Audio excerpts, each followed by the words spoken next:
You are 2 minutes away from a fantastic personal book recommendation. Go to readaloudrevival.com/quiz to get a free personal recommendation from me. You'll answer 3 super quick questions, and I recommend a couple of books I think will be excellent for your kids' ages and interests. That's readaloudrevival.com/quiz, or just text the word quiz to the number 33777. It's free, it's fast, and it's kind of addicting. See you there.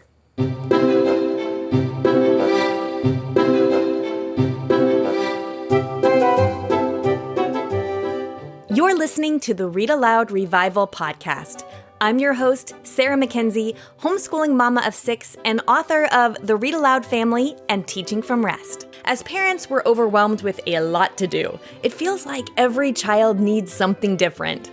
The good news is you are the best person to help your kids learn and grow, and home is the best place to fall in love with books. This podcast has been downloaded 7 million times in over 160 countries. So if you want to nurture warm relationships while also raising kids who love to read, you're in good company. We'll help your kids fall in love with books, and we'll help you fall in love with homeschooling. Let's get started.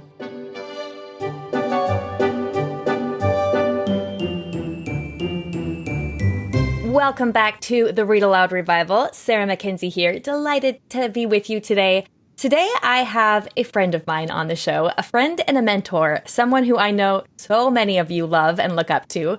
In Read-Aloud Revival Premium, we are constantly talking about how much we love the work and inspiration of Sally Clarkson, and she's here to join me on the show today to talk about homeschooling. And so I am really excited to chat with her. Sally, welcome back to Read-Aloud Revival. I love being here. We've had so much fun. So basically, listeners, what happened is Sally and I were chatting for her podcast on At Home with Sally, and we wanted to keep going. So we are going to keep going here on the show. But if you want to hear the beginning of our conversation, and I highly recommend it, so inspiring for anybody who's parenting or teaching children right now, then you want to go listen to that episode. And we'll put a link to it in the show notes as well. Sally, before we keep going with our conversation, maybe you can tell my listeners a little bit about your life and work and your family. I live in Colorado sometimes and overseas sometimes because I have 4 of my 5 adult children, including my son-in-law, who are studying in the UK or are working in the UK, in England and Scotland. And 2 of them are finishing their PhDs there. My daughter Sarah finished her Master's of Theology in Oxford, and Nathan, my son, is a film producer and actor, and he also writes books too in New York City. Just a pack of underachievers over there at the Clarkson house. You know, I never really thought of us as achievers. I just thought of us as readers, and then I cared about character and I cared about God. And so there you are. But no, I think that they are just excited about their lives, and also they have to pay their bills. So, you know, that kind of motivates people too. It sure does. Well, you've got a new book out, Awaking Wonder. And this is a book I highly recommend. I'm looking for the subtitle here. Awaking Wonder, Opening Your Child's Heart to the Beauty of Learning. And for anybody who is spending time with children right now, this is a book you want to have on your shelf. But one of the things you flesh out in this book, Sally, is you talk about raising kids to be treasure seekers, which I think you're describing as you're talking about your kids, you know, motivated by curiosity and wonder, and then also having the skills to tackle life and to be lifelong learners. And I think that's a hard thing to hold on to in the middle of a homeschool day when maybe we're not feeling like we're doing the best job homeschooling. We can't really see the fruit of our labor. We talked about this on the first part of our conversation on your show. So I would like to just revisit, how did you hold on to your vision of raising treasure seekers when you were, you know, neck deep in homeschooling and parenting? You know, I don't know whether to blame it on myself or not, but I was probably quite bored during a lot of school, in that I always had questions. I loved exploring. I loved thinking. And I finally eventually learned to be quiet so that I wouldn't get in trouble. But I was always relieved when school was out. And actually, I was kind of go through this in the book, but I was living in Vienna, Austria with Clay. Clay and I were, my husband, were working at an international chapel there. We had 40 different nations in our church because the United Nations, the second largest United Nations, is in Vienna, Austria. So there's this huge United Nations area where we worked, and so we had these lunches at our house on Sundays, and after church, and we had a guy who was from Iraq who had crawled under a barbed wire fence and escaped from his country. He didn't have a passport, so he had trouble there. We had an opera singer, somebody who played in the Vienna Philharmonic. We had 2 Russian businessmen. We had people who were the attachés from South Africa. And they were all sitting there at I had some chicken and rice and strong tea or something like that. And as they were sitting there talking, and they were talking about, operas and artists and music and politics and traditions and their countries and all. And I remembered sitting there thinking, oh, I would love to know more. I wish I had known all these things. And I graduated from college. I had lived in multiple countries, so I could speak part of 4 languages. And I was sitting there thinking, I have never been educated. And I thought, there is so much to be excited about in life. And so really, that's when the germ of wanting to do something differently with my kids. I thought, children are made with different personalities, with different drives, with different interests. And so I thought, how can I so create my home into a place of resource that I will be able to feed them on the best material that there is in life, the best artists, the best writers, the best musicians. And so the funny thing is that was such a deep conviction for me because I had always been so bored in school. Mm-hmm. And also for my husband. And so we both just said, I wonder if there's a different way. And we ourselves began reading some books and stories and, kind of had some interesting people in our lives. And then I learned in Europe that people in the educational system there are much more essay driven. By that, I mean, they'll read something, discuss it, and then the test isn't fill in the blank or multiple choice. The test is write about the what you learned in this book. Write about the 3 principles that you drew out of it. And so I thought, oh, that would really require somebody to engage and think and give their own assessment. Mm-hmm. I kind of came back, and the hardest part for me was housework. The hardest part for me was when they said, he touched my toe, when you're reading one of the greatest stories ever told. And so it wasn't hard for me as an idealist because after I started doing this for several years, I would use a little bit of Charlotte Mason or a little bit of classical or a little bit of this and that, and finally just made my own because I realized all you need to do is read, disciple, train character, and, do a math year or whatever. But it wasn't hard for me to keep the ideals up because I was so enjoying learning and being exposed to these great ideas for the first time in my life.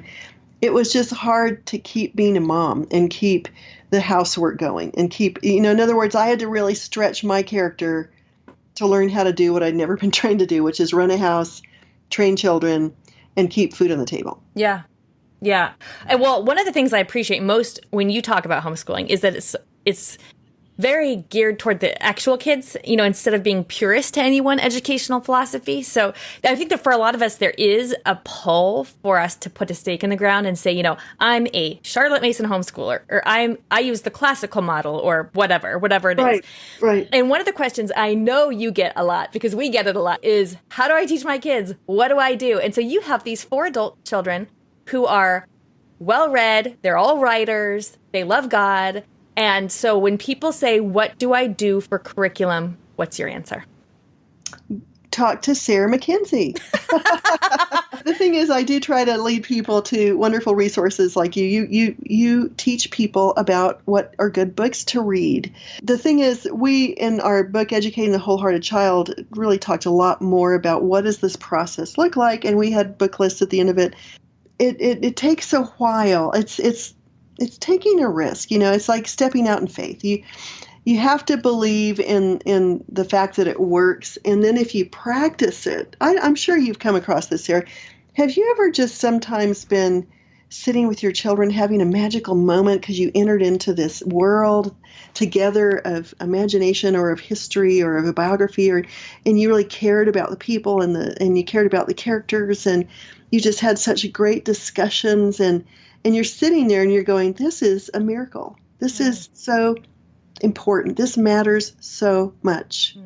Or you're all huddled together. I give this little story at the beginning of the book, under sleeping bags, watching shooting stars together.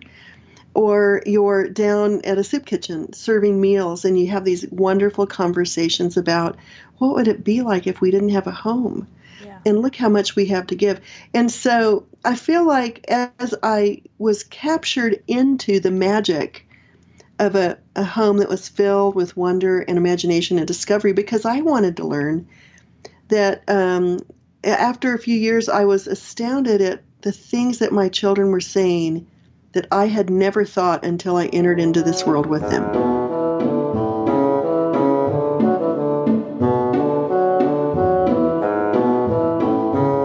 So good.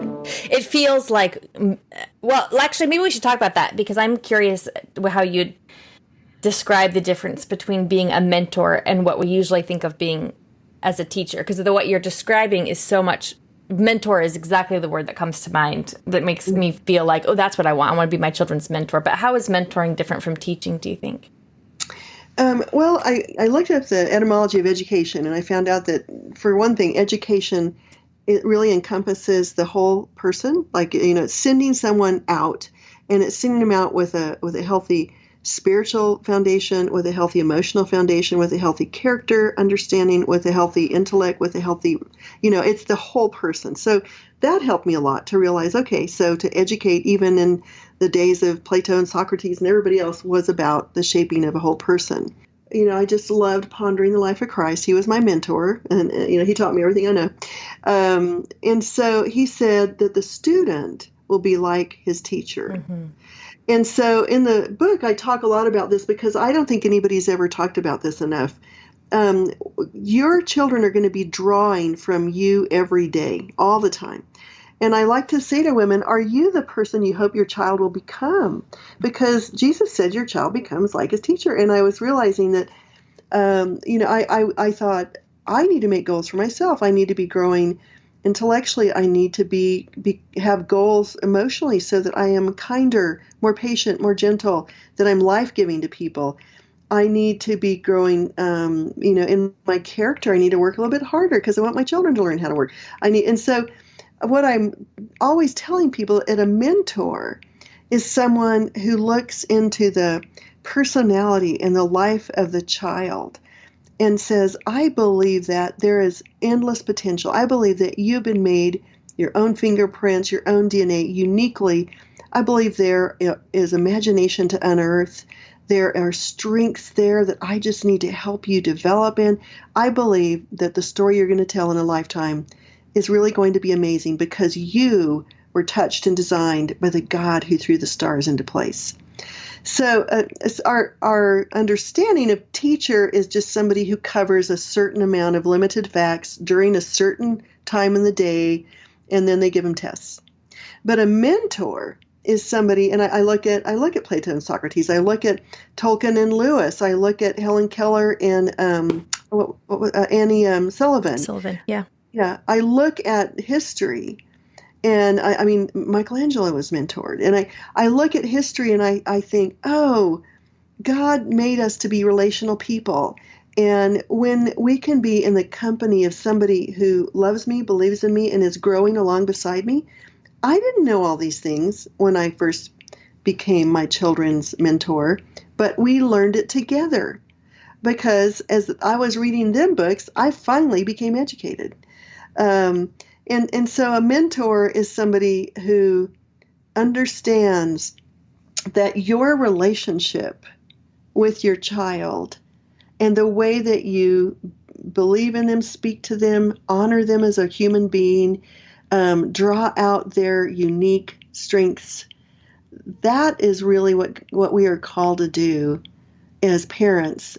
it's really based on who are you? Do you have excellence to draw out of? Are you filling up your cup?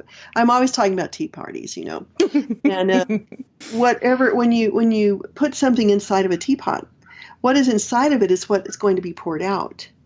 And so I always say to people, what is inside of your soul? If I could see your soul, and I'm going to be talking about this. I'm doing a free conference about the book, and on the 20th, we're going to give it free for 10 days. It's going to be 10 sessions. And it's part of what I'm talking about is becoming an excellent person, so that who your children are drawing from is an excellent person. So that's kind of what I mean by mentor. And a mentor is focused on the action, the energy that it requires to speak forward, to garner this trust, to coach the I child. love this so much. It actually, so you said, a teacher is going to cover a certain amount of material or a certain topic. And what I think I'm hearing you say is that a mentor uncovers it. So it's like uncovering it together. So instead of saying, okay, this morning, it's Tuesday morning at 10, which is when we do history. So I'm going to cover the causes of the Civil War. That is what we're going to talk about today. Instead, a mentor sits on the same side of the table, metaphorically speaking, right? And says, let's find out together more about this, which takes so much pressure off of busy moms and dads who have too much to do and a lot on their plate, but who can sit on the same side of the table with their kids and say, let's find out together, which is a completely different paradigm than... Yeah, and plus it gives your children time to play. There's so many resources available now, from videos to, and I'm not saying just do videos, but I'm saying there are historical things, artistic things. There's toys, there's games, there's puzzles, there's go outside, there's dress-up boxes. We talk a lot about this. There's so many ways that, especially as working moms, and just busy moms, that you can make your home such a place of resource, and then talk about it at the end of the day or before they go to bed or whatever. There are many ways to shape a child, but if you aren't mentoring them, you're probably not capturing their heart, and their heart is where they're motivated to engage in real thinking.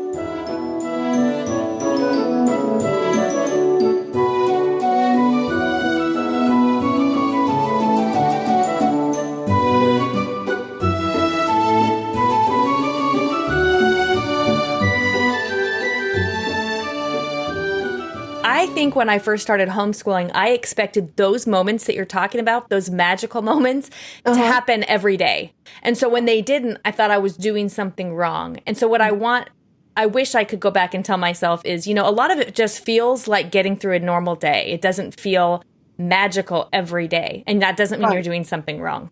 Right. And I think, I kind of fell in love with mothering more as I went. Like, in other words, once I realized I didn't need to be neurotic, I needed to love them, that they were going to learn anyway.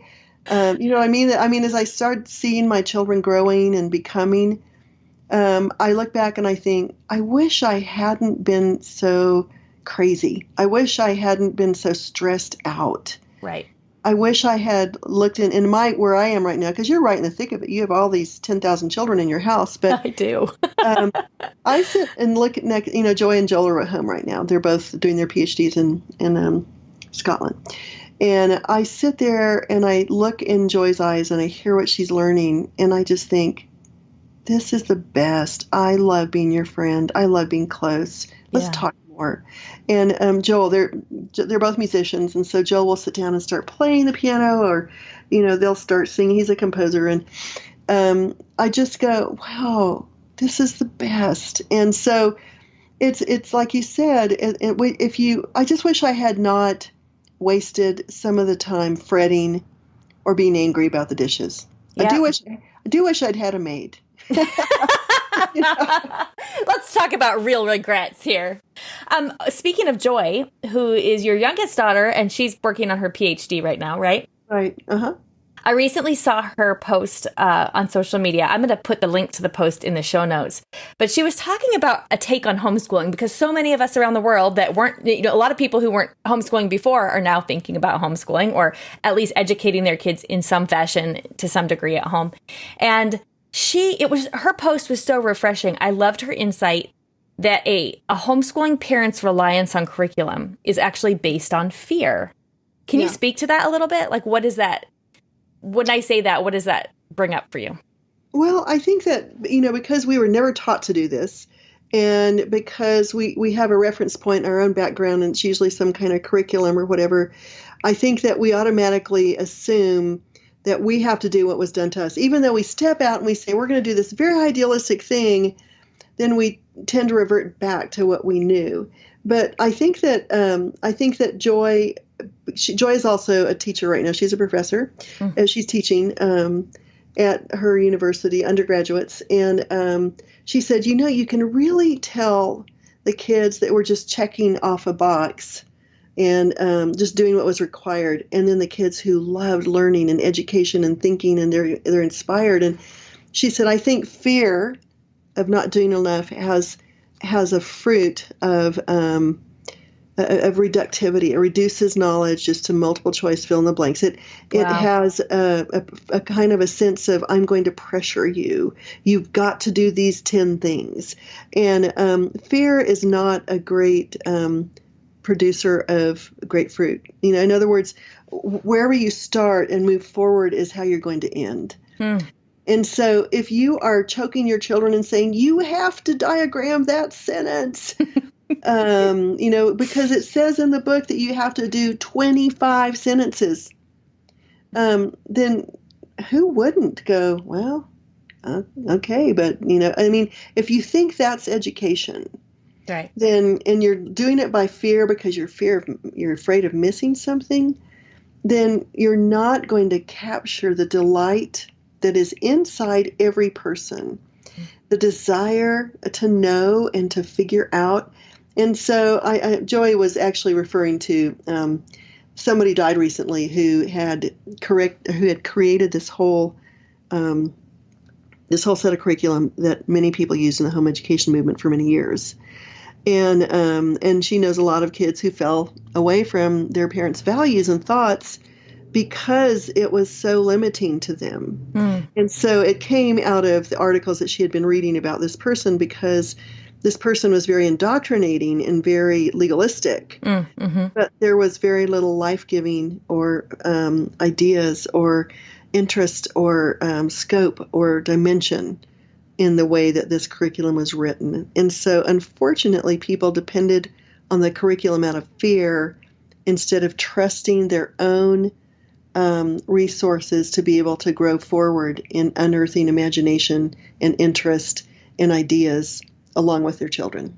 Well, in that social media post, that same one, Joy mentions the antidote being that as homeschooling parents, we have this great privilege to, quote, cooperate with natural curiosity. I was walking through these woods during my home, and I kept thinking about that phrase over and over. Cooperate with natural curiosity. And I think it's actually the verb cooperate that gets my attention so much, because I think for a lot of us, especially a lot of people who are listening to this podcast, following their children's interests, reading lots of books, providing a feast of ideas through read-alouds and library visits we're used to that. But that cooperation with natural curiosity is, I think, where there's like a hitch there, because we are constantly self-doubting that what we're doing is enough.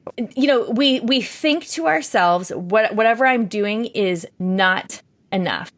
And cooperating with natural curiosity is really the key to that. Like just cooperating with what's going to happen naturally when we open books with our kids, when we open ourselves up to the opportunity to have conversations with our kids. Right. Actually, I know we're running short on time, Sally, and I want to make sure I ask you this question. Because one of the questions we hear a lot at Read-Aloud Revival is, what should I do after I read aloud? And I noticed in A Waking Wonder on page 127, you wrote, having a good romp outdoors after our reading times gave everyone a time to breathe, to enter into the recesses of their own mind palace, as Sherlock Holmes suggests. We do not tell our children what to think at this point. We trust them to access the knowledge they have been presented, discussed and understood and synthesized. Creative outlets of their own making make play an important part of they're accessing what they have thought and experienced and giving them time to wonder alone. In the same way that a child learns English or whatever language you're teaching them by 3 years old, over 1,000 vocabulary words without a single bit of curriculum, that children who are 4 years old ask over 100 questions a day. Why are frogs green instead of purple? Why does the puppy dog lick instead of bite? It's because within them is they have this drive to learn and to know. And so when we sit our kids around us, sometimes you eat popcorn if that distracts them, so that they'll listen, or you, whatever you do, you cuddle up. Everybody get out your blankets and cuddle up on the couch. Whatever you do to kind of outline that book in a positive way that builds the rhythm of them wanting to do it, then you have to trust that their little brains are still going and they're going to chew on that great story that you read to them for a while. And so actually, that's why they say that if you are taking a test tomorrow and you study it, during the day or whatever, they said that in your sleep, your brain naturally accesses the knowledge that it was exposed to and synthesizes it into realistic ideas. And so that's what happens with children. They go out, they play, you give them a 10 box of play clothes that you got at Goodwill and talk about it at the dinner table that night. What did you learn? What did you think? What did you love? What did you hate? And become a question asker and show interest in your children. Don't make it an assignment. Go, I don't think I liked that book as much as I thought. Or this is one of my favorite books we've read. And then you ask them, you say, I value so much what you think. Yes. What did you think about this or whatever? And so I think it's, you read, you give them time to ponder and to think about it, you engage, and then at the end of that, you ask them to summarize. Maybe you'll have them write a poem or a little story or just narrate back to you what they're thinking. And those steps are what really deeply put these ideas into the hearts of our children.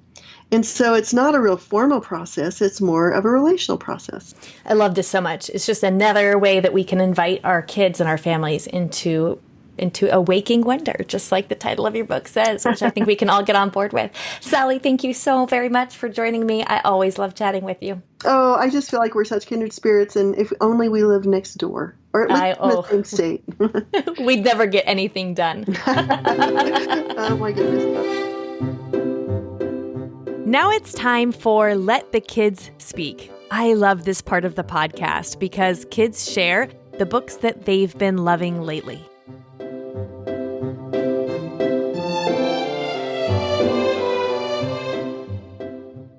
Hi, my name is Olivia, and I'm reading Aspirations. And my favorite book is Pancakes for Breakfast, and by Tommy the Flower. How old are you? 2. And why do you like pancakes for breakfast? Because I really like it because I like it. Hi, my name is Zoe, and I like the Dancing Bears in the Dark, and I'm 4. And I live in Fort West Virginia. And what's your name? Abby. And how old are you, Abby? 6. And where do you live? In Ohio. And what is your favorite book? Elephant and Piggy books. And who are they by? Mo Willems. And why do you like the Elephant and Piggy books? Because they're really funny. And what's your name? Rosie. And how old are you? 4. And where do you live? In Ohio. And what's your favorite book? Nibbles. And why is Nibbles your favorite book? Because it's funny. And what is Nibbles? What does he do? He nibbles up books. He's a book monster. And he's a book monster. Yeah. Hi, my name is Jackie, and I'm 7 years old, and I live in South Carolina, and my favorite book is Miss Piggle-Wiggle. I like it because the kids have their bad habits, and Miss Piggle-Wiggle cures them. Hi, my name is Katie. Can't we do words? Yeah, how old are you? 3. Where do you live? In South Carolina. And what's your favorite book right now? Seven Days Dig a Hole. Why is that your favorite? Because it has the treasure in it. The treasure in it? Mm-hmm. Hi, my name is Sammy, and I am 5 years old. My favorite book is Princess Sylvie and the Six Swans. It's not my favorite because it has princesses in it, and I like princesses. My name is Russell. I am 11 years old and I live in Pennsylvania. My favorite book is The Chronicles of Narnia, Book 1, The Magician's Nephew. I like it because they can teleport through worlds using the rings. Hello, my name is Viviana Robertson. I am 8 years old. I live in Erie, Pennsylvania. My favorite book is Because of Winn-Dixie. Because I like Winn-Dixie because he's a funny dog and I like the way he smiles. My name's Sarah Grace. I am 6 and You live where? in Erie, Pennsylvania. What's your favorite book? Winnie the Pooh. What I think about it is that Winnie the Pooh tries to get the honey from the tree. Oh, what's your name? Faith, Mariah, and Where do you live? at Pennsylvania. How old are you? 4. And what's your favorite book? Top Baby Shortcake, Why do you like Strawberry Shortcake? because it's I like the page where who gets so excited. I loved Strawberry Shortcake when I was a child too, so I understand.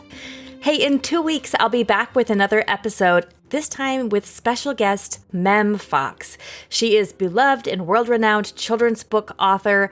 You are familiar with some of her books, I promise. She's also the author of a wonderful book for parents called Reading Magic. And we're going to talk about it. It's a great conversation. I cannot wait to share it with you. So meet me back here in 2 weeks and we'll do that.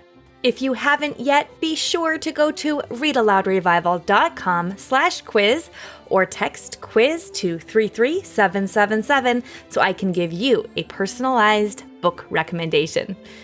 Well, until next time, folks, go make meaningful and lasting connections with your kids through books.